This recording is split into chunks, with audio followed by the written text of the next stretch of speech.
ஆவியின் சிந்தை வந்தா மட்டும்தான் இந்த மாம்ச சிந்தை அழியும். தேவன் அப்படி வச்சுட்டாரு. இதை அழிக்கிறதுக்கு ஒன்றும் பண்ண முடியாதுன்றார். அது அழியணும் அப்படின்னு சொன்னால் ஆவியின் சிந்தை, ஆவிக்குரிய சிந்தை வந்தால் மட்டும்தான் உனக்கு ஜீவன் வரும், சமாதானம் வரும். ஆமேன்னு சொல்லுங்களேன். நல்ல கைகளை உயர்த்தி சொல்லுங்களேன். இப்படியெல்லாம் நாங்கள் உங்களை ஆவிக்கு கூட்டு வந்துக்கிட்டு இருக்கிறோம்.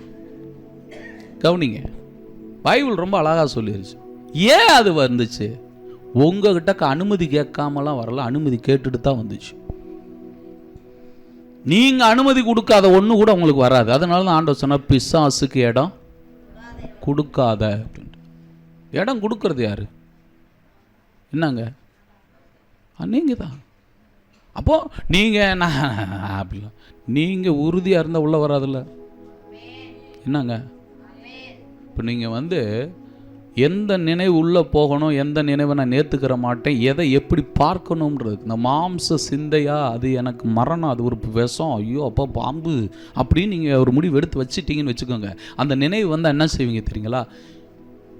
விரட்டிடுவேன். போ இயேசுவின் நாமத்தில் பொல்லாத பிசாசே, நான் ஆவிக்குரிய ஆளு, இயேசு எனக்காக மரித்திருக்கிறார் அப்படி நீங்கள் இப்படி பேச ஆரம்பிச்சிருவீங்க. அந்த நினைவை நீங்கள் யோசிக்க மாட்டீங்க, நினைக்க மாட்டீங்க. இவங்களுக்கு இந்த நினைவு வரவே இல்லை. படகுல யார் இருக்கா? கேட்கல. அவர் படகுல தான் இருந்தார், நம்மகிட்டே இருக்காரு. அல்லேலூயா. படகுல யார் இருக்கான்னு கேட்டா இப்போ சொல்லுங்க. அப்போ படகுல யார் இருக்கா பாருங்க. எப்படி பாரு, படகுல யார் இருக்கா? படகுல யார் இருக்கா? படகுல யார் இருக்கா? இருக்கிறாரா? அவங்களுக்கு அது ஒரு தான் நம்பிக்கை. இருக்கிறார், போதும் இருக்கார். திடீர்னு பிரச்சனை வந்தோடனே ஏன் தூங்கிக்கிட்டு இருக்கீன்னு ஒரு படகுல இருக்கிறார். ஆனால் என்ன பண்ணிக்கிட்டு இருக்காரு? தூங்கிக்கிட்டு இருக்காரு. இயேசுக்கு தெரியுது, கடல் கொந்தளிக்குது, காத்து அடிக்குது, படகு அமிலத்தக்கதாக தண்ணி இருக்குது. நான் நினைச்சு பார்த்தேன், அவ்வளோ போட்டு நிறைய தண்ணியில் ஒருத்தால் படுத்து தூங்கிட்டு இருக்காரு. எப்படி இருந்திருக்கு? அப்போ தண்ணியிலே போட்டு தண்ணியிலே மெத்த மாதிரி வச்சு அவர் என்ன பண்ணிக்கிட்டு இருக்காரு. அப்போ எந்த அளவுக்கு படுத்து தூங்கிட்டு இருக்காரு பாருங்க. இவங்க போய் எழுப்புறோம், ஐயரே நாங்கள் மடிந்து போகிறோம், உமக்கு என்ன இல்லையா? கவலை இல்லையா? எங்கள் கவலை பெரிய கவலை. போட்டில் இருந்த தண்ணி கடல் தண்ணின்னு நினைக்காதீங்க, நாங்கள் கண்ணீர் விட்ட தண்ணி தான் அது. அல்லேலூயா. இவர் எந்திரிச்சு அவங்கள அப்படியே கட்டி பிடிச்சி புரிஞ்சு அழுதுட்டாரா?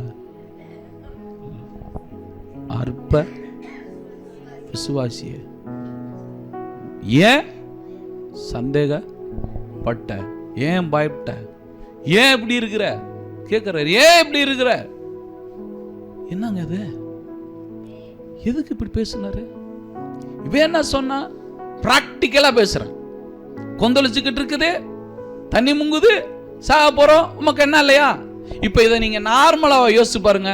நீங்க யார் பக்கம் தான் இருப்பீங்க தெரியுங்களா? நீங்களும் நானும் சீசர்கள் பக்கம் தான் இருப்போம். Correct correct. நான் பேதுரு பக்கம்ன்றோம். நீங்க இப்ப பேதுரு பக்கமா இயேசு பக்கமா?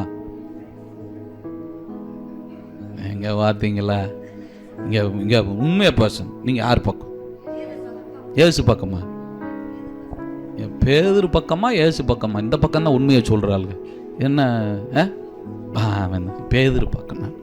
ஏன்னா வாஸ்தவம் என்னது, அங்கே கொந்தளிச்சுக்கிட்டு இருக்குது, எல்லாம் பண்ணிக்கிட்டு இருக்கு. ஒருத்தர் படுத்து தூங்கிக்கிட்டு இருந்தால் நம்ம என்ன பண்ணுவோம்? நான் ஏசு பக்கம் நான் சொல்லிக்கிட்டு இருப்பேன். என்னையா கூட்டு வந்ததுக்கு 2 எரும மாடை கூட்டு வந்துருந்தா என்னை நீச்சல் அடிச்சு அங்கிட்டு கூட்டு போயிருக்கோம் அப்படின்னு சொல்லியிருப்பான். ஆமாவா இல்லைங்களா? ஆனால் இயேசு அவங்கள திட்டுறாரு. கவலைப்பட்ட ஆள் என்ன பண்றாரு? திட்டுறாரு. சாவ போறோம்ன்ற ஆள் என்ன பண்றாரு? திட்டுறாரு. ஏன் பயப்பட்ட? ஏன் பயந்த? நான் இருக்கும்போது அவனுக்கு எப்படி பயம் என்ன பண்ணலாம்? இப்ப தேவன் இருக்கும்போது உங்களுக்கு எதுக்கு பயம் வந்துச்சு? யோசித்தீங்களா?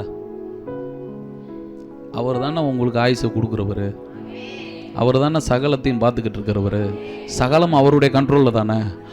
அவரே உங்ககிட்ட இருக்கும்போது உங்கள்கிட்ட எப்படி கவலை இருக்கலாம், பயம் இருக்கலாம்? கேள்வியை தான். எப்படி இருக்கலாம்?